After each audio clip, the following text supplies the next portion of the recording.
Revision करा रहा हूं, ठीक है, करा दिया वैसे मैंने सुबह, एक बार आप रिवाइज कर लो, ज्यादा अच्छा रहेगा। ठीक है, पहले बताता हूँ लगता कैसे है। आपको पता है भैया, जो ये आइडल गैस के मॉलिक्यूल्स होते हैं वो लगातार कॉन्टिन्यूस रैंडम मोशन में होते हैं। एक मॉलिक्यूल के पास हर पॉसिबल वेलोसिटी होती है, मतलब वो एक्स के अलोंग भी चल सकता है, वाई के अलोंग भी और जेड के अलोंग भी चल सकता है। ठीक है, जब वो कंटेनर की वॉल से टकराता है, जब वो कंटेनर की वॉल से टकराएगा तो कंटेनर की वॉल से टकराने के बाद उसका मोमेंटम चेंज होगा, जितना उसका चेंज होगा उसका अपोजिट वॉल का चेंज होगा। वॉल का मोमेंटम पर सेकंड जो चेंज होता है उसको हम कहते हैं फोर्स, और फोर्स पर यूनिट एरिया क्या कहलाता है? प्रेशर। उसी प्रेशर की कैलकुलेशन हम करने जा रहे हैं। मैंने क्या कहा भैया, जो मॉलिक्यूल चल रहा है वो हर पॉसिबल डायरेक्शन चल रहा है, यानी एक्स के लॉन्ग भी, वाई के लॉन्ग भी और जेड के लॉन्ग भी चल रहा है ना। तो उसका मैग्नीट्यूड क्या होगा? Under root V X square V Y square V Z square. और अगर आप बी स्क्वायर की वैल्यू निकालोगे तो क्या हुआ? V X square plus V Y square plus V Z square. कोई दिक्कत तो नहीं है? चलो भैया, अब मॉलिक्यूल जब कंटेनर की वॉल से टकराया तो उसका मोमेंटम कितना चेंज हुआ? देखिए, मॉलिक्यूल जब जा रहा था राइट साइड में तो उसका मोमेंटम था एम वी एक्स, पॉजिटिव है ना। और जब टकरा के वापसी आया तो कितना हो गया? माइनस एम वी एक्स हो गया। तो मोमेंटम में चेंज कितना आया? तो change in momentum of molecule की बात कर रहा हूं, तो final momentum minus initial momentum होता है। फाइनल क्या? Minus M V X, initial क्या है? माइनस एम एक्स, यानी minus two M V X आ गया आपका जो मोमेंटम चेंज हुआ है। किसका? मॉलिक्यूल का। तो वॉल का कितना चेंज हुआ होगा? वॉल का क्या होगा? Delta P X equals to में क्या होगा आपका? Two M V X. ये हो गया मोमेंटम चेंज किसका? वॉल का। ठीक है, वॉल का मोमेंटम चेंज हो। चलो एक काम करते हैं, मोमेंटम को चेंज होने में टाइम कितना लगा, तो टाइम मैंने मान लिया कितना लगा? Delta T. डेल्टा टी की वैल्यू क्या होगी आपको पता है भैया?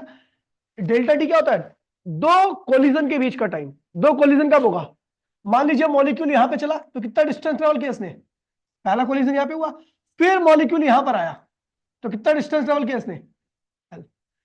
फिर दूसरा कोलिजन यहां पे हुआ, यानी दो कोलिजन के बीच में इसने कुल कितना डिस्टेंस कवर किया? एल इधर गया, एल इधर गया, तो डिस्टेंस कितना किया? 2L। कितनी स्पीड से किया? Vx से। तो ये क्या हुआ? डेल्टा टी की वैल्यू आ गई। देन फोर्स कितना आएगा आपका? फोर्स की वैल्यू क्या होगी? जो एक मॉलिक्यूल लगा रहा है क्या होगा? Rate of change of momentum होता है ना, यानी डेल्टा पी की वैल्यू क्या रखी है आपकी? Force along x axis. Delta P की वैल्यू क्या रखी है? 2m vx। और डेल्टा टी की वैल्यू क्या रखी है? 2L vx। 2 से 2 क्या हुआ? कैंसिल हो गया। इसको ऊपर करोगे तो फोर्स अलोंग एक्स एक्सिस आपका लग रहा है, कितना लग रहा है? M V X square upon में एल। ठीक है भैया, ये 3 नंबर का नहीं है, किसने कहा 3 नंबर? ये 5 नंबर का है। हाँ, ये डेरिवेशन पूरी 5 नंबर की है। ठीक है, 3 नंबर का देखे बेइज्जती थोड़ी करेंगे इस डेरिवेशन की। ठीक है, ठीक है। अब देखिए भैया, ये फोर्स हो गया एक्स के लॉन्ग। तो भैया अच्छा, जिस वॉल पर ये फोर्स लग रहा है उस वॉल के अगर डायमेंशन की बात करें तो चौड़ाई क्या थी? बी थी, और ऊंचाई क्या थी? एस थी।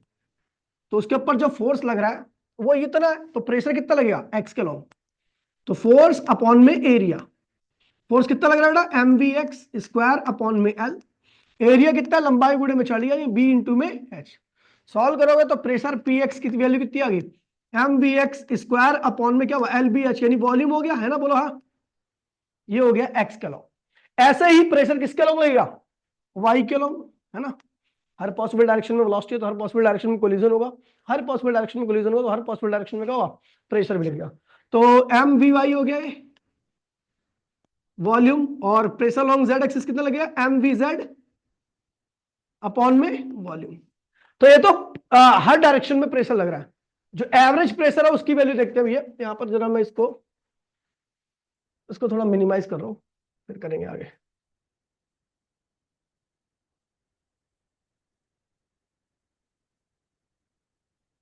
ठीक है, हर पॉसिबल डायरेक्शन में देखिए, एक्स के लॉन्ग इतना प्रेशर लग रहा है, वाई के लॉन्ग इतना प्रेशर लग रहा है, जेड के लॉन्ग इतना प्रेशर लग रहा है ना। तो एवरेज प्रेशर कितना होगा जो हमें निकालना है? एवरेज प्रेशर तो P X plus P Y plus P Z upon में पी एक्स की वैल्यू कितनी है? mvx² अपॉन में एल वी।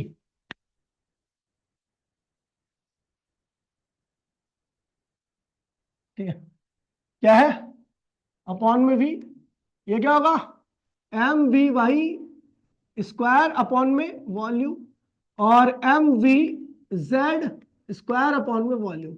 अपॉन में क्या आ गया 3 आ गया। तो पी एवरेज क्या आएगा आपका, एम वी और 3 क्या करो सब में है, तो एम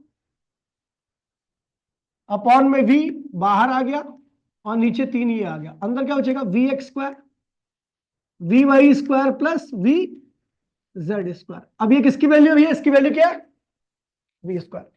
तो पी एवरेज, इसको पी लिख देते हैं, कोई दिक्कत तो नहीं है। ठीक है, तो ये आएगा m3v और ये क्या होगा भैया v² हो गया। ठीक है, अगर मैं इसको सेपरेटली लिखूं तो ये जाएगा 1/3 mv और ये क्या हुआ v²। ये क्या हुआ, एक मॉलिक्यूल की वजह से लगने वाला प्रेशर। आपके पास कितने मॉलिक्यूल है, n मॉलिक्यूल है, तो टोटल प्रेशर कितना लगेगा, n से मल्टीप्लाई करो 1/3 nm वॉल्यूम और v²। m क्या है, एक मॉलिक्यूल का मास, n क्या है टोटल नंबर ऑफ मॉलिक्यूल। तो ये क्या हुआ टोटल मास हो गया, ये क्या हो गया टोटल मास हो गया, ये क्या हो गया टोटल मास ऑफ गैस, ये गैस का कुल मास हो गया। टोटल मास अपॉन में वॉल्यूम क्या होता है, क्या होता है भैया डेंसिटी।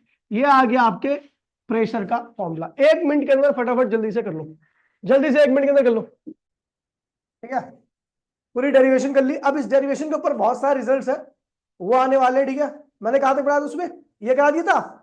ठीक है, ये kinetic relation between kinetic energy and pressure. ठीक है, पर यूनिट वॉल्यूम। तो काइनेटिक क्या होती है पर यूनिट वॉल्यूम में, हाफ m अपॉन में v और v²। पर यूनिट वॉल्यूम की काइनेटिक ये होती है मास अपॉन में वॉल्यूम। ठीक है, तो k इक्वल्स में जाएगा हाफ रो v² होगी, ये काइनेटिक होगी। और जो हमने प्रेशर पढ़ाया वो क्या थी, प्रेशर 1/3 रो v²।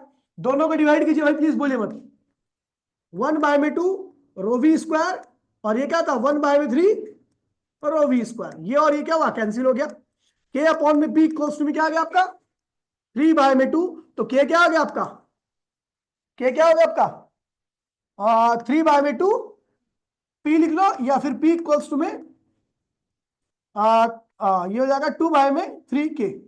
ये आपका रिलेशन है काइनेटिक एनर्जी और प्रेशर के बीच का। ठीक है, ये मैंने तभी करा दिया था सुबह, ये रहा। ठीक है, अब एक टॉपिक है भैया काइनेटिक इंटरप्रिटेशन ऑफ टेम्परेचर, यानी एक तरह से आपको काइनेटिक एनर्जी और टेम्परेचर के बीच में रिलेशन निकालना है। ठीक है, आपने फॉर्मूला मैंने पढ़ाया था आपको, देखिए पहले प्लीज इधर देखिए, P इक्वल्स टू में 1/3 रो v², ये पता था। ठीक है, अब देखिए P इक्वल्स टू में 1/3 रो को क्या लिखा मास अपॉन में वॉल्यूम, कोई दिक्कत तो नहीं है। चलो, और ये क्या हुआ v², ये वॉल्यूम वाला भी है और ये वेलोसिटी वाला भी है। ठीक है, अभी हमने क्या किया भैया, यहां से 2 से मल्टीप्लाई कर दिया, 2 से डिवाइड कर दिया, अभी भी कोई फर्क पड़ने वाला है नहीं। ठीक है, और ये जो वॉल्यूम मल्टीप्लाई डिवाइड किया था यहां पे ला दिया, तो P अपॉन में क्या P इंटू में V, और ये क्या होगा 2/3 को इधर लिख दीजिए, ये 2 और ये 3 को एक साथ में इधर लिख दिया मैंने, और ये 2 जो था वो क्या आएगा mv²। तो भैया पी वी इक्वल्स में क्या हो बेटा 2/3 काइनेटिक एनर्जी होगी, क्या होगी। अच्छा, पीवी किसके बराबर आता है nRT के, क्या आता है nRT 2/3 के। तो के क्या आ गया बेटा 3/2 nRT। ये क्या हो गया kinetic energy of n mole of ideal gas. अगर आपके पास n मोल आइडियल गैस है जिसका टेम्परेचर आपको दे रखा है, तो उसकी कुल काइनेटिक क्या होगी, ये होगी। 1 मोल के लिए क्या होगी, क्या होगा 3/2 RT। और आप सबको पता अच्छे से कि अगर मैं इसको देखूं तो n की वैल्यू क्या, देखो यहां पर क्या होगी 3/2। n की वैल्यू क्या होती है गिवन नंबर अपॉन में एवोगाड्रो नंबर। r की वैल्यू क्या होती है Na इंटू में Kb। कल ही बताया था, आज भी बताया मैंने। कैपिटल R जो होता है वो आइडियल गैस कांस्टेंट होता है 1 मोल के लिए, 1 मॉलिक्यूल के लिए कितना होता है Kb। तो एन मॉलिक्यूल के लिए क्या होगा, एन के भी एक ही मोल हो गया ना, और ये क्या होगा टी। अगर हम इसको काटा पीटी करें तो एन से एन क्या होगा, कैंसिल हो गया। तो काइनेटिक का फॉर्मूला क्या आ गया, 3/2 एन के बी टी। ये काइनेटिक एनर्जी का फॉर्मूला किसके लिए, एन मॉलिक्यूल के लिए। किसके लिए, kinetic energy for N molecule. और kinetic energy for one molecule क्या होगा, एन की वैल्यू क्या लिख दोगे, 1। तो kinetic energy for one molecule क्या होगा, 3/2 के बी इंटू में टी। ये हो गया आपका काइनेटिक का फॉर्मूला। ठीक है भैया, समझ गया। ये था आपका इस वाले पेज का पूरा, ठीक है, देख लीजिए। ये आपके काइनेटिक आई, फिर आपने पीवी की वैल्यू कर दी एनआरटी, और फिर यहां से के की वैल्यू निकाली, काइनेटिक की वैल्यू आ गई। ठीक है, उसके बाद मैंने बोला एक मोल के लिए क्या होगी ये, और फिर हमने क्या किया, इसी वाले फॉर्मूले में एन की वैल्यू क्या लिख दी, गिवन नंबर अपॉन में एवोगाड्रो नंबर, और आर की वैल्यू एवोगाड्रो नंबर इनटू में के बी। तो उसको सॉल्व करने के बाद आपका नीचे वाला आया था सारा कुछ। ठीक है, ये रहा पूरा का पूरा। ठीक है, अब काइनेटिक इंटरप्रिटेशन ऑफ टेम्परेचर, मतलब काइनेटिक एनर्जी का टेम्परेचर के साथ क्या रिलेशन होता है। देखिए अभी हमने क्या देखा, पीवी इक्वल्स में क्या था हमारा, क्या आया था वो काइनेटिक क्या आई थी, अभी पीछे मैंने बताया था, पीछे आया था काइनेटिक इक्वल्स टू में 3/2 आर टी, 3/2 आर टी था ना। तो अब देखिए काइनेटिक को क्या लिखूंगा, half M B square is equals to में 3/2 आर टी। यहां पर कांस्टेंट कौन कौन है, और तो ये क्या होगा, V square is directly equal to क्या होगा, यानी अगर आप किसी का टेम्परेचर बढ़ाओगे तो उसकी वेलोसिटी क्या होगी, बढ़ जाएगी। यानी टेम्परेचर और वेलोसिटी के बीच में ये रिलेशन होता है, समझ गए। टेम्परेचर बढ़ाया तो वेलोसिटी स्क्वायर टाइम्स बढ़ गई, स्क्वायर टाइम्स वेलोसिटी बढ़ने के साथ ही काइनेटिक भी क्या होगी, बढ़ गई।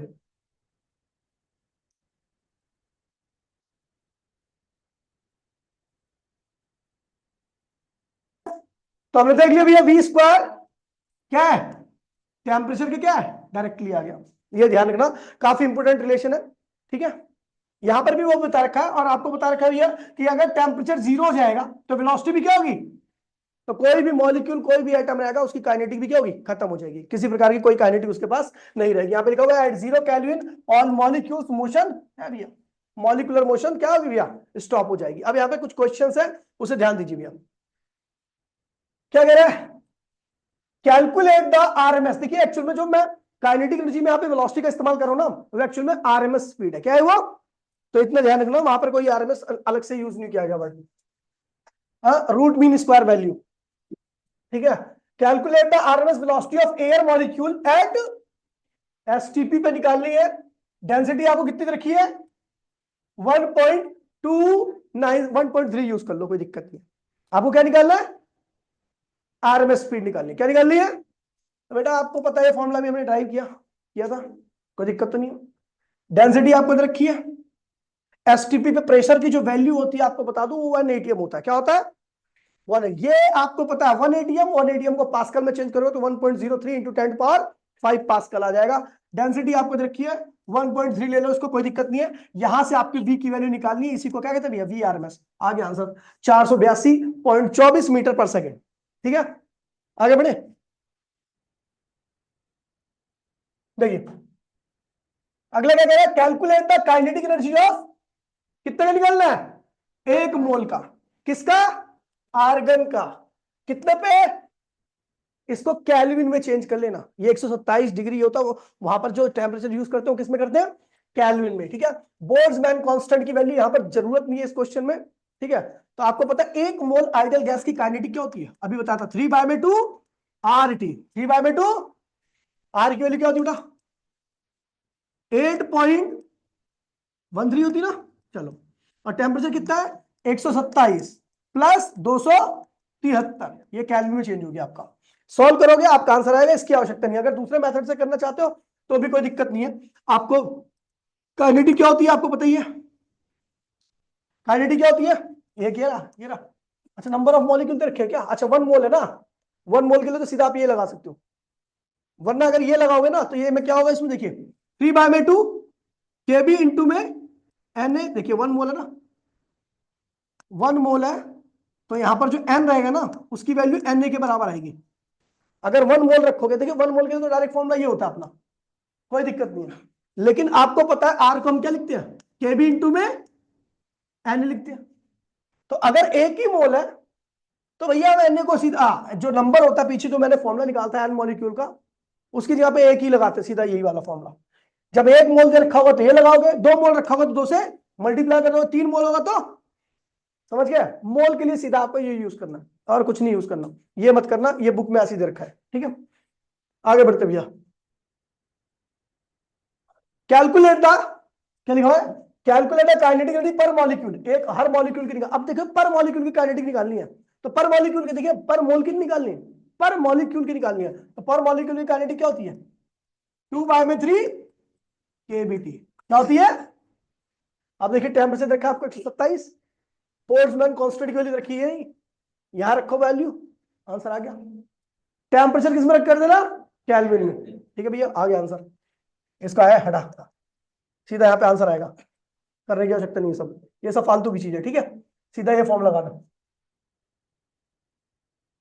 अब देखिए बहुत इंपॉर्टेंट बात बताया जा रहा हूं, जितनी भी आपने अभी कल मैंने जितने भी आपको लॉस पढ़ाए थे, चाहे बॉयल्स लॉ हो, चाहे चार्ल्स लॉ हो, चाहे गे-लुजैक लॉ हो, वो सारी की सारी डेरिवेशन मात्र उसी प्रेशर वाले फॉर्मूले से आ जाएंगी जो हमने आज सवेरे और अभी थोड़ी देर पहले किया था। तो खुद ही समझ लो कि कितना इंपॉर्टेंट फॉर्मूला है वो, उससे सारी डेरिवेशन आ जा रही है, इवन आइडियल गैस इक्वेशन तक आ जाएगी। देखो पहले हम बॉयल्स लॉ ड्राइव करने जा रहे हैं। बॉयल्स लॉ क्या कहते हैं भैया, बॉयल्स लॉ में क्या कांस्टेंट होता है, टेम्परेचर, और प्रेशर का क्या होता था, इनवर्सली होता था वॉल्यूम। तो चलो करते हैं उसी फॉर्मूले से, पीवी पी कोष्ट में 1/3 रो वी स्क्वायर था, यही था ना। अब हम पी को 1/3 रो को क्या लिख दिए, मास अपॉन में वॉल्यूम, और वी स्क्वायर। हम क्या करते हैं भैया बॉयल्स लॉ में, क्या कांस्टेंट करते हैं, टेम्परेचर। तो आपको पता है कि T is directly equal to V square होता है। देखा, अगर टेम्परेचर कांस्टेंट हो गया तो ये भी क्या होगा, कांस्टेंट हो जाएगा ना।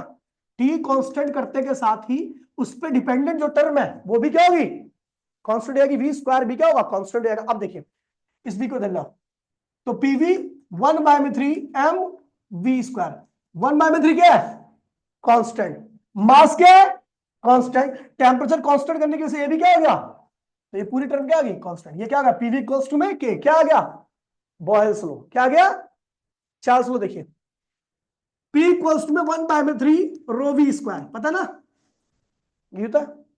अच्छा, P इक्वल्स टू में 1/3 रो को क्या लिख दो, मास अपॉन में volume, V square. Charles law में क्या कांस्टेंट होता था आपको याद है, प्रेशर कांस्टेंट होता था। क्या कांस्टेंट था, तो भैया हमने क्या किया, चार्ल्स लॉ में हमने प्रेशर कांस्टेंट कर दिया, इस V को इधर लिया और P को इधर लिया, तो कोई दिक्कत तो नहीं। V इक्वल्स में क्या होगा, 1/3 m अपॉन में P, और ये क्या हुआ, वी स्क्वायर, कोई दिक्कत तो नहीं है।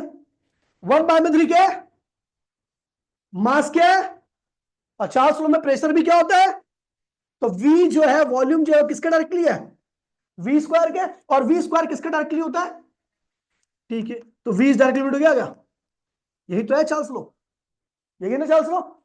अब करते भी गे-लुजैक लॉ, P इक्वल्स टू में क्या होता है, 1/3 रो वी स्क्वायर, बराबर है बात, ठीक है। P इक्वल्स टू में 1/3 रो को क्या लिख दो, मास अपॉन में वॉल्यूम, और क्या हुआ, वी स्क्वायर।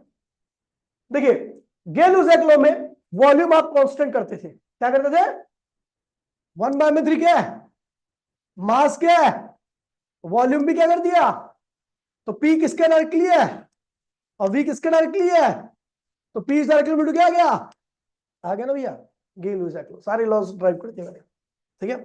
अब वो थोड़ा डिटेल में ऐसे कर रखे हैं बाकायदे एकदम सभ्यता से, तो आप इस तरीके से देख सकते हो, ठीक है। Graham's law of diffusion out of syllabus है, इसलिए इसको करने की आवश्यकता नहीं है, ठीक है, इसको मत करना, ठीक है। अब आते भैया, ये निहायती कमजोर बच्चों के लिए बड़ा आसान सा टॉपिक है, ध्यान से सुन, ठीक है। और ये दो टॉपिक है, एवरेज और आरएमएस, ठीक है। तो एवरेज वैल्यू और आपको बता दूं ये पिछले ही साल आया था सेंट्रल स्कूल में, ठीक है। देखिए एवरेज स्पीड निकालनी है आपको, क्या निकालनी है, एक मॉलिक्यूल कुछ मॉलिक्यूल है, 4-5 मॉलिक्यूल है, सबकी स्पीड अलग अलग है। तो अगर आपको एवरेज निकालनी है तो क्या करोगे, पहले मॉलिक्यूल की स्पीड दूसरे मॉलिक्यूल की स्पीड तीसरे की, और जितने मॉलिक्यूल है वहां पे जोड़ डालो और डिवाइड बाय जितने भी मॉलिक्यूल है उससे डिवाइड कर दो। क्या आ गया? कोई इसमें गणित तो लगानी नहीं है, तो बचपन से ही कर रहे होगे आप, ठीक है। फिर आता है आरएमएस निकालने के लिए। आरएमएस भी आसानी है। जो देखिए एवरेज और आरएमएस सेम होता है, लेकिन एवरेज कम एक्यूरेट होता है, आरएमएस ज्यादा एक्यूरेट होता है, इसलिए आरएमएस वैल्यू निकाली जाती है, ठीक है। तो हम आरएमएस कैसे निकालें? तो एक मॉलिक्यूल जिसकी वेलोसिटी क्या है v1, दूसरे की क्या है v2, तीसरे की क्या है, ऐसे क्या है। तो आरएमएस कैसे निकालेंगे? सारी वेलोसिटीज के स्क्वायर को क्या कर दीजिए, करके जोड़ दीजिए, डिवाइड बाय n कर दीजिए और पूरे का अंडर रूट निकाल दीजिए। क्या आ गया? वी आरएमएस आ गया। अब देखिए ये जो पिछले साल ही क्वेश्चन आया था वो वाला क्वेश्चन आ गया, ठीक है। अब न्यूमेरिकल आ गया इसके ऊपर, ठीक है। कह रहा भैया एक मॉलिक्यूल उसकी स्पीड क्या है, दूसरे की, तीसरे की और चौथे की किलोमीटर में है। एवरेज निकालिए। एवरेज क्या होगा? 2 + 4 + 6 + 8 डिवाइड बाय 4। आरएमएस निकालिए। 2 square + 4 square + 6 square + 8 square divide by 4 का होल अंडर रूट। ये आ गया वी आरएमएस। आ गया? कर लोगे? V RMS root mean square, value का मीनिंग यही होता है। पूरा एक्सटेंड करोगे ना तो लग जाएगा मुझे। देखिए भैया डिग्री ऑफ फ्रीडम क्या है ये? देखिए अब थोड़ा सा आपके लिए थोड़ी सी चीजें ना अभी, क्योंकि इतना वक्त तो नहीं है कि आपको एक एक चीजें समझाऊं मैं, लेकिन भैया डिग्री ऑफ फ्रीडम का मतलब इस तरह से समझ लीजिए कि कोई मॉलिक्यूल है वो कितनी तरीके से अपनी एनर्जी को खर्च कर सकता है, या कितनी तरीके से कितनी जगह से अपनी एनर्जी को गेन कर सकता है, उसी को उसका क्या कहते हैं भैया? डिग्री ऑफ फ्रीडम कहते हैं। क्या कहते हैं इसे? तो भैया देखिए काफी इंपॉर्टेंट टॉपिक है, अब बहुत ज्यादा आता है ये, तो इसलिए ध्यान रखना, ठीक है भैया। क्या कह रहे हैं भैया? डिग्री ऑफ फ्रीडम क्या है? तो लिखा हुआ है the degree of freedom of a system में also be defined as the total number of independent, मतलब इंडिपेंडेंट का मतलब होता है कि 10 वे है ना, तो 10 एक पहली वे बाकी 9 पे डिपेंड नहीं करेगी। दूसरी वे मतलब हो गया तरीका, वे मतलब क्या हो गया? तरीका, ठीक है। तो जितने भी वेज है, ठीक है, way in which the particle of system can absorb और रिलीज, मतलब कितनी वेज है, ठीक है, जो एक दूसरे पे डिपेंड नहीं करती, जहां पर पार्टिकल एनर्जी गेन कर सकता है जहां से, और जहां पे रिलीज कर सकता है, उसको हम क्या कहते हैं भैया? डिग्री ऑफ फ्रीडम कहते हैं। क्या कहते हैं उसे? डिग्री ऑफ फ्रीडम कहते हैं। अब देखिए भैया यहां पर देखिए एक फॉर्मूला बता दूंगा, अभी तो खैर थोड़ा दिमाग लगाना पड़ेगा आपको स्टार्टिंग में, ठीक है। अगर एक ही पार्टिकल है, तो अब मैंने स्टार्टिंग में हम क्या पढ़ रहे हैं? हम पढ़ रहे हैं आइडियल गैस। और आइडियल गैस पढ़ते वक्त मैंने आपको एजम्पशन कराई थी कि भैया आइडियल गैस में जो मॉलिक्यूल का साइज होता है ना वो होता है नेग्लिजिबल। क्या होता है? और जिसका साइज नेग्लिजिबल है, तो उस जब वो रोटेट करता है ना, तो उसके रोटेशन से ना के बराबर एनर्जी खर्च होती है। रोटेशन मोशन में कोई एनर्जी खर्च नहीं होती है। जिसका साइज ही नेग्लिजिबल है, देखो भैया किसके रोटेशन मोशन में ज्यादा एनर्जी खर्च होगी, आप दिमाग लगाइए, इस बॉडी के या इसके? बड़ी वाली बॉडी के। रीजन क्या है? इसका रेडियस ज्यादा है, इसका इनर्शिया भी क्या होगा? ज्यादा होगा। इसकी रेडियस ना के बराबर है, इसका इनर्शिया नहीं होगा, तो इसके रोटेशन मोशन में किसी प्रकार की कोई एनर्जी खर्च नहीं होगी। तो इसलिए जब मैं एक मॉलिक्यूल की बात करता हूं तो मॉलिक्यूल का साइज क्या होता है? 0 होता है। नो रोटेशन मोशन, हम इसकी रोटेशन मोशन को कंसीडर करेंगे ही नहीं। हम क्या कंसीडर करेंगे? Only linear motion. क्या करेंगे? ये अब देखिए ये मॉलिक्यूल कहां कहां जा सकता है, तो मॉलिक्यूल कहां कहां जा सकता है? हर पॉसिबल डायरेक्शन में जा सकता है। और हर पॉसिबल डायरेक्शन में कौन कौन सी डायरेक्शन होती है? X, Y, Z. यानी एक सिंगल मॉलिक्यूल की जो डिग्री ऑफ फ्रीडम होती है कितनी होती है? 3। कितनी होती है भैया? एक सिंगल मॉलिक्यूल की डिग्री ऑफ फ्रीडम आ गई आपकी 3। देखिए यहां पे वो लिखा हुआ है कि एक सिंगल मॉलिक्यूल एक्स के अलॉन्ग भी चल सकता है, एक सिंगल मॉलिक्यूल वाई के अलॉन्ग भी चल सकता है, और एक सिंगल मॉलिक्यूल जेड के अलॉन्ग भी चल सकता है। तो एक सिंगल मॉलिक्यूल की तीनों पॉसिबल डायरेक्शन होती है। दैट्स व्हाई एक सिंगल मॉलिक्यूल की जो डिग्री ऑफ फ्रीडम है वो क्या भी है? 3। कितनी है? ऊपर लिख दिया वो कहीं पे, ठीक है, सिंगल मॉलिक्यूल की। अब दो मॉलिक्यूल का सिस्टम है, ध्यान दीजिए, इसे समझिएगा। दो मॉलिक्यूल का सिस्टम है और दो मॉलिक्यूल है, तो जुड़े होंगे भैया, जुड़े होंगे किसी बॉन्ड से, और बॉन्ड की कुछ रेडियस होगी, है ना। अब जब किसके घूमने में ज्यादा एनर्जी खर्च होगी? इसके रोटेशन मोशन में ज्यादा एनर्जी खर्च होगी या इसके? जो दो मॉलिक्यूल से जो है ना, क्योंकि उनका साइज बड़ी है।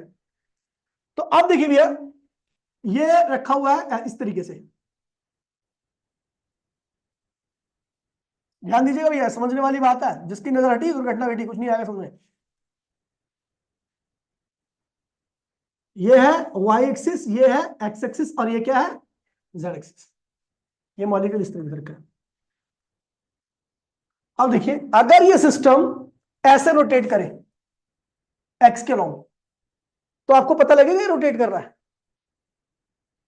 सोचिए इस चीज को कि अगर ये देखिए, ये वाला ये मॉलिक्यूल यहीं पे रहे, ये मॉलिक्यूल यहीं पे रहे, ठीक है, और ये ऐसे घूमने लगे, ये जो बॉन्ड है ना, ये ऐसी गोल गोल घूमने लगे ऐसे, ठीक है, तो क्या आपको पता लगेगा?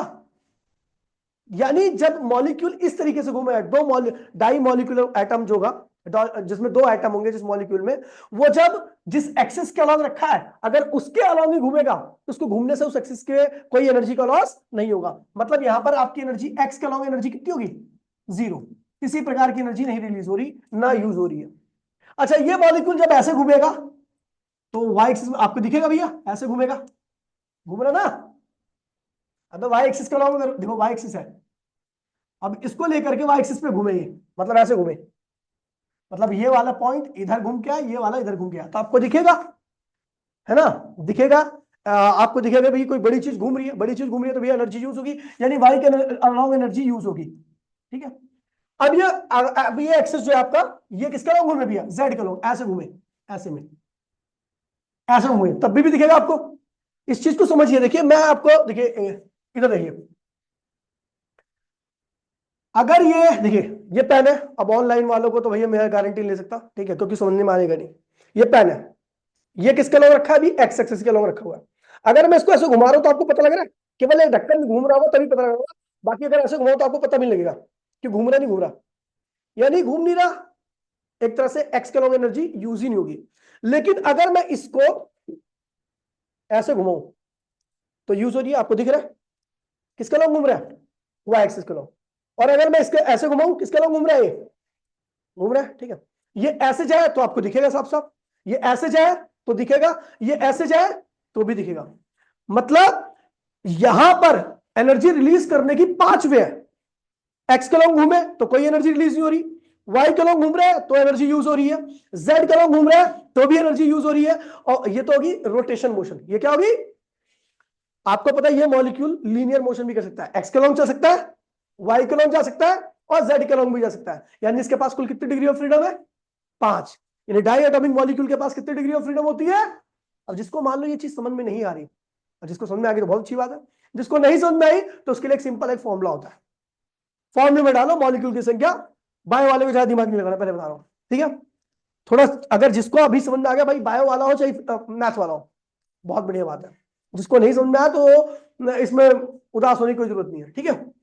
तो भैया देखिए, जब एक सिंगल मॉलिक्यूल की बात करता हूं तो एक सिंगल मॉलिक्यूल की रोटेशन मोशन कंसीडर नहीं की जाती, ठीक है। तो यानी एक्स वाई जेड के अलॉन्ग रोटेशन मोशन में कोई एनर्जी नहीं होगी, केवल किसके अलॉन्ग होगी? लीनियर मोशन में। एक्स के अलॉन्ग लीनियर मोशन करेगा तब एनर्जी यूज होगी, वाई के अलॉन्ग करेगा तो एनर्जी यूज होगी, जेड के अलॉन्ग लीनियर मोशन करेगा तो एनर्जी यूज होगी। इसका मतलब उसके पास कितनी डिग्री ऑफ फ्रीडम है? मैं सिंगल की बात कर रहा हूं, 3। और डाई एटॉमिक मॉलिक्यूल की बात करूं जिसमें दो दो एटम है, तो क्या होगा भैया? वो जिस एक्सिस के अलॉन्ग रखा है अगर उस पर घूमेगा तो वहां पे एनर्जी यूज नहीं होगी, बाकी सबके अलॉन्ग होगी। यानी कितनी डिग्री ऑफ फ्रीडम है? 5। तो अब देखिए भैया, यहां पर 5 होगी, देखो। तो हमने एक फॉर्मूला बनाया, हमने देखा कि जो सिंगल एटम है, सिंगल एटम, सिंगल एटम, उसके पास कितनी डिग्री ऑफ फ्रीडम है? 3। मतलब 3 तरीके से एनर्जी को रिलीज कर सकता है, एब्जॉर्ब कर सकता है। डाई एटम है, डाई एटॉमिक एटम है, मॉलिक्यूल है, तो भैया देखिए वो कितनी कर रहा है? 5 में से। ट्राई कितनी करेगा? अब ट्राई में एक समस्या, देखिए हम एक फॉर्मूला बनाते हैं, हम फॉर्मूला बनाते हैं डिग्री ऑफ फ्रीडम का। देखिए डाई था 5 थी, मोनो था 3 थी। अब इसको एनालाइज करते हुए हमें फॉर्मूला बना रहे हैं कि इसका मतलब यहां पर होनी तो 6 चाहिए थी, होनी कितनी चाहिए थी? 6।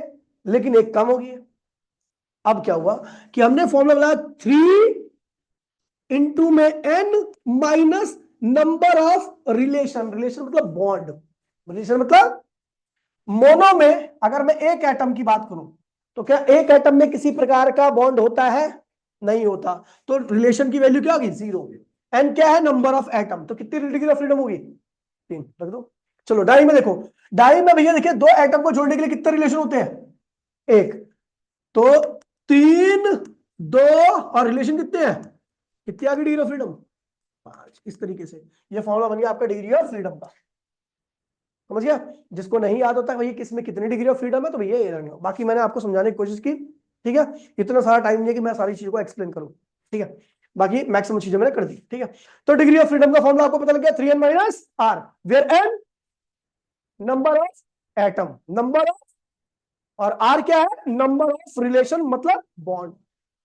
चलो भैया आगे बढ़ते हैं, ठीक है। यहां पे लिखा हुआ है डाई एटम में, बहुत आसानी से हमने डाला। डिग्री ऑफ फ्रीडम क्या आ गया? ट्राई एटम के, देखिए ट्राई एटॉमिक मॉलिक्यूल दो तरह के होते हैं, पता ना आपको। एक होता है लीनियर, एक होता है बैंड। लीनियर की अगर मैं बात करूं तो कितने बॉन्ड बन रहे हैं? 2। तो भैया डालो formula, number of relation, degree of freedom क्या है उस वाले फॉर्मूला रखोगे, क्या होगा? Degree of freedom equals to में 3 गुणे में 3 माइनस अभी कितने बॉन्ड है? 2।